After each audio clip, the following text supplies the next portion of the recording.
Monsieur le secrétaire général des Nations Unies, distingués invités, mesdames et messieurs, l'histoire des Nations Unies est celle de la confiance dans des réponses collectives aux crises les plus graves. Mais chacun d'entre nous voit bien que nous sommes aujourd'hui à la croisée des chemins.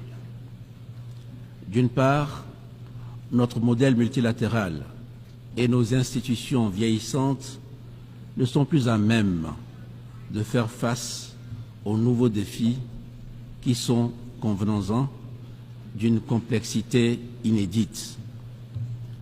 D'autre part, nos discussions comme nos engagements multilatéraux de ces dernières années restent souvent lettre morte. C'est pourquoi il y a de réelles raisons d'être inquiet quand on regarde l'avenir.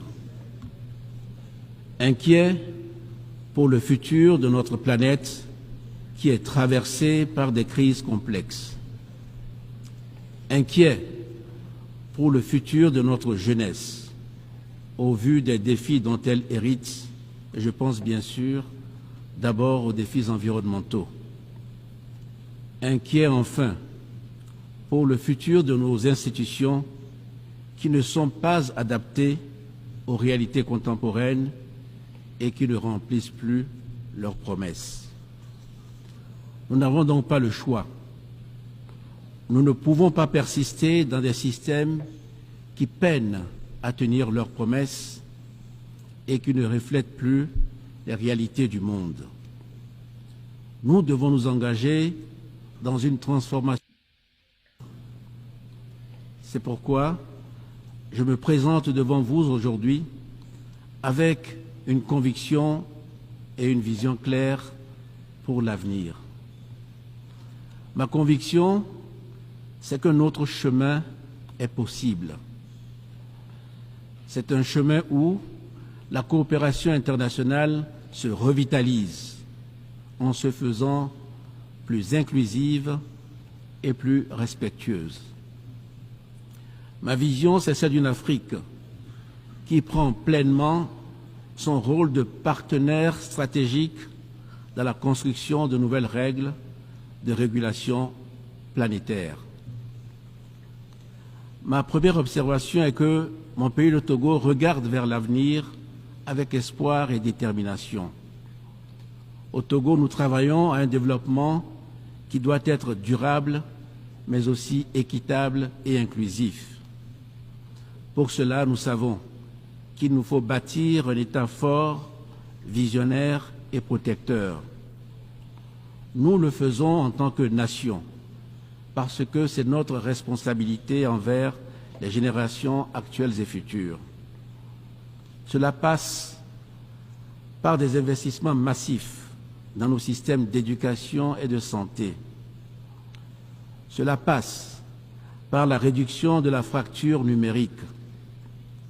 Cela passe aussi par notre engagement dans la transition écologique comme par notre action en faveur de l'égalité de genre.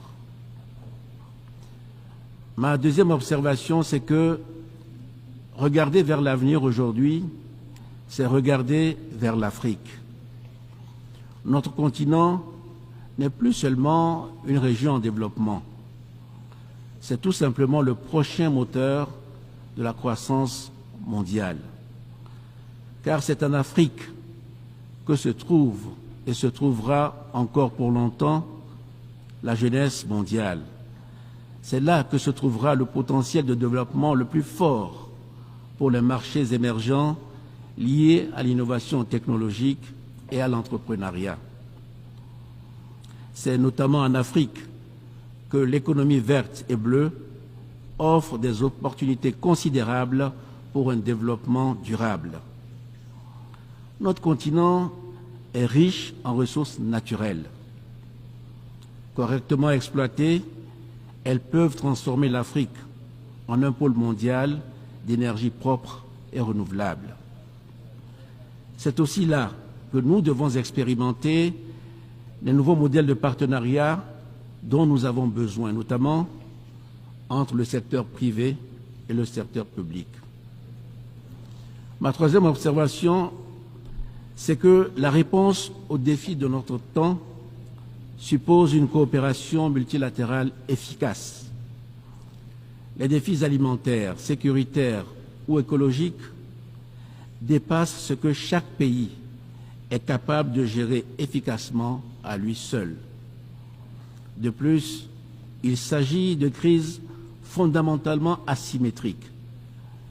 Ces crises qui impactent rapidement et durement des régions du monde qui ne sont pas directement responsables de leurs causes.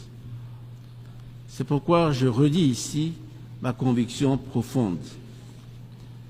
D'abord, face à ces menaces globales, il n'y a d'avenir meilleur pour les générations actuelles et futures que dans l'action collective et coordonnée de nos États.